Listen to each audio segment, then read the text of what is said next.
Seoul के railway station पर रोज की तरह भीड़ भाड़ थी। लोग अपने अपने कामों के लिए भाग रहे थे। इसी हलचल में ट्रेन नंबर 101 बुसान के लिए तैयार खड़ी थी। सुन हवा, एक कामकाजी आदमी, अपनी बेटी सुएन के साथ ट्रेन में चढ़ा। सुएन का आज जन्मदिन था और उसकी एकमात्र इच्छा थी कि वह अपनी मां से मिले, जो बुसान में रहती थी। सुन हवा ने तय किया कि इस यात्रा से वह अपनी बेटी के साथ थोड़ा वक्त बिताएगा और अपनी व्यस्त जिंदगी से कुछ पल निकालकर सुएन को खुश करेगा।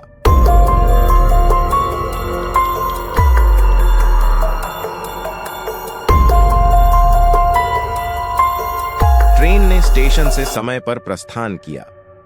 शुरू में सब कुछ सामान्य लग रहा था। यात्री अपनी अपनी सीटों पर बैठे थे। कुछ लोग सो रहे थे तो कुछ अपने फोन या किताबों में व्यस्त थे। ट्रेन की गति के साथ यात्रियों को सुकून की अनुभूति हो रही थी। कुछ ही देर बाद एक अजीब घटना घटी। एक महिला दौड़ते हुए ट्रेन में घुसी। वह बुरी तरह घायल थी। उसकी त्वचा पीली पड़ चुकी थी और उसकी आंखों में एक डरावनी लाल चमक थी। वह एकाएक गिर पड़ी और तड़पने लगी। ट्रेन के कर्मचारी उसकी मदद करने पहुंचे, लेकिन कुछ ही देर में महिला अचानक ज़ॉम्बी में बदल गई और पास खड़े कर्मचारी पर हमला कर दिया। इसके बाद एक के बाद एक ज़ॉम्बी बनने का सिलसिला शुरू हो गया। ट्रेन में हाहाकार मच गया। हाय,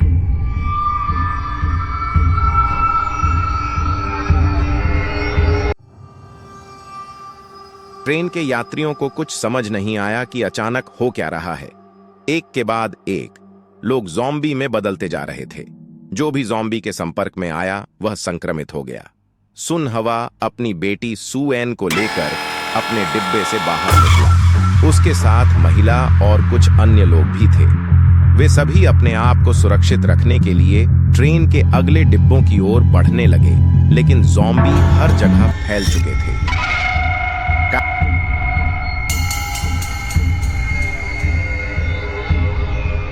ज़ॉम्बी से निपटना अब बेहद मुश्किल हो गया था। कई लोग मारे जा चुके थे और बहुत से ज़ॉम्बी में बदल चुके थे। तभी ट्रेन अचानक एक छोटे से स्टेशन पर रुक गई और यह सभी के लिए एक मौका था ट्रेन से निकलने का। सुन हवा और बाकी बचे यात्री जल्दी से ट्रेन से बाहर निकले और स्टेशन पर उतर गए। उन्हें लगा कि स्टेशन से बाहर निकलकर शायद वे ज़ॉम्बी से बच सकते हैं, लेकिन स्टेशन से बाहर का नजारा और भी खौफनाक था।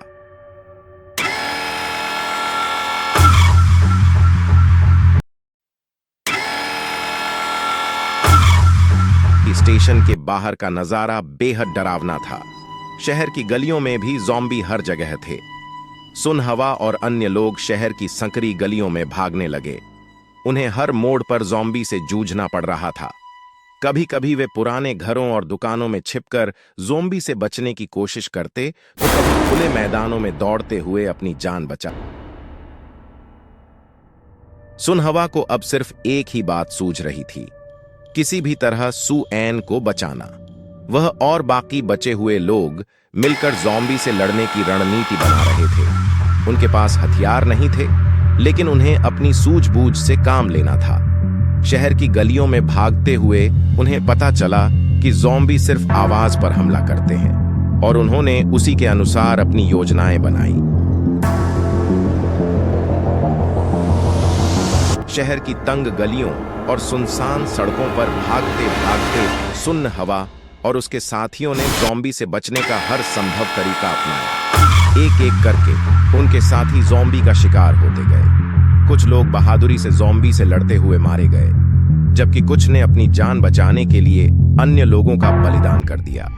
शहर के बाहर निकलने का एकमात्र रास्ता था एक पुराना पुल, जहां से वे बुसान की ओर बढ़ सकते थे, लेकिन उस पुल के चारों ओर ज़ॉम्बी का झुंड था। सुन हवा ने तय किया कि वह किसी भी हालत में सुएन को सुरक्षित बुसान तक ले जाएगा। एक एक करके वे लोग ज़ॉम्बी से बचते हुए पुल की ओर बढ़े।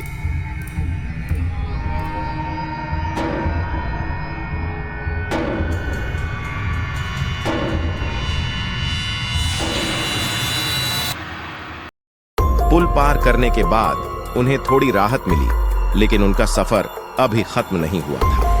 उन्हें बुसान तक पहुंचने के लिए एक ट्रक मिला। जिससे वे आगे का सफर तय कर सकते थे। ट्रक में बैठकर वे बुसान की ओर बढ़े, लेकिन रास्ते में उन्हें कई ज़ॉम्बी के हमलों का सामना करना पड़ा।